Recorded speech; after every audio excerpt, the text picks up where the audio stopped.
Дараагийн мэдээг танилцуулъя. Сүүлийн үед улс орнууд хүний геномыг өөрчлөх замаар одоо хүссэн хүүхдэд төрүүлэх юм боломжтой болж байгаа. За үүнтэй холбоотойгоор Япон улс бас зохицуултуудыг хийхээр төлөвлөж байгаа юм байна. За Япон улсын хувьд геномыг нь өөрчилсөн, үр тогтоосон хүний өндгөн эсийг хүн эсвэл өөр амьтны умаад суулгахыг хориглох, торгуул одоо ноогдуулах ийм төлөвлөгөө хэрэгэлцэж байгаа юм байна. За засгийн газрын шинжээчдийн зөвлөл пүр гаригийн хуралдаанаа хийсэн. За энэ үеэрээ зохих одоо энэ саналыг гаргаж олон энэ одоо шинжээчдийн зөвлөлөөр нийтээр батлаж гаргасан байна. За эцэг эхийн өөрийнх нь хүсэл сонголтын дагуу генетикийн бүтцийг нь өөрчилсөн нэраа хүүхэд төрөх нь олон нийтийн зүгээс бол ихээхэн санаа зовоосон асуудал үүсгэж байгаа учраас засгийн газрын зүгээс холбогдох хууль тогтоомжийг эх оны парламентын чуулганаар хамгийн эртлэн одоо өргөн барихыг зорж байгаа юм байна. 2019 онд Бүгд найрамд Хятад ард улс геномыг өөрчилсөн ихэр хүүхдүүдийг төрүүлсэн. За үүний дараагаас эхлээд Японы засгийн газрын зүгээс био шинжээчдийн зөвлөл энэ асуудлаар хууль тогтоомж журмын талаар хилцүүлэг өрнүүлсэн ийм тайлан боловсруулсан юм байна. За клиник орчинд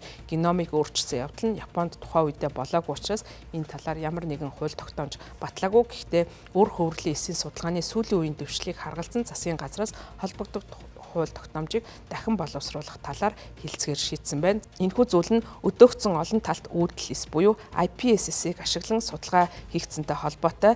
Санал болгож байгаа энэ хориг нь бол хүний IPSS гаргаж авсан өндгөн эр бэлгийн эсийг ашиглан бүтээгдсэн үр хөврөл болон түүний гарал үүслээс хамааран хүн болж хөгжих чадвартай үр хөврөл хамрах болж байгаа юм байна. За гэхдээ Япон улсын хувьд генетикийн одоо кодыг тайлах эсвэл хүнд ноцтой өвчнийг эмчлэх аргыг боловсруулах зорилгоор ийм чиглэлийн суурь судалгаа хийхийг энэ хууль тогтоомжоор зөвшөөрсөн хэвээр байх юм байна. За тус ус урьдчилан тогтоосон удирдамжинд үндэслэн судалгаа хийх боломжийг судлаачид үлдээх боловч судлаачид судалгааныхаа төлөвөө гаргах за мөн тодорхой хяналт шалгалтанд хамрагдах үүрэг хүлээх юм байна. Хэрвээ судалгаа зогсгүй гэж үзвэл засгийн газар төлөвлөгөөг өөрчлөх эсвэл зогсоох юм тушаал гаргах боломжтой. За эрүүгийн хуульд бол бас энэхүү үйлдэлтэй холбоотой бас шийтгэлийг оруулж байгаа юм байна. За зөвхөн үр хөврөлийн умаад шүлжүүлэн суулгах гэх мэт ноцтой одоо зөрчил бол эрүүгийн хуулийг хэрэглэхээр болж байгаа. За шинжлэх ухаан технологийн хувьсэл сүүлийн үед өрчмөдтэй хөгжиж байгаатай холбогдуулан байгалийн бус аргаар хүүхдийг одоо төрүүлэх. За үүндээ бол эцэг эхийн сонголтын дагуу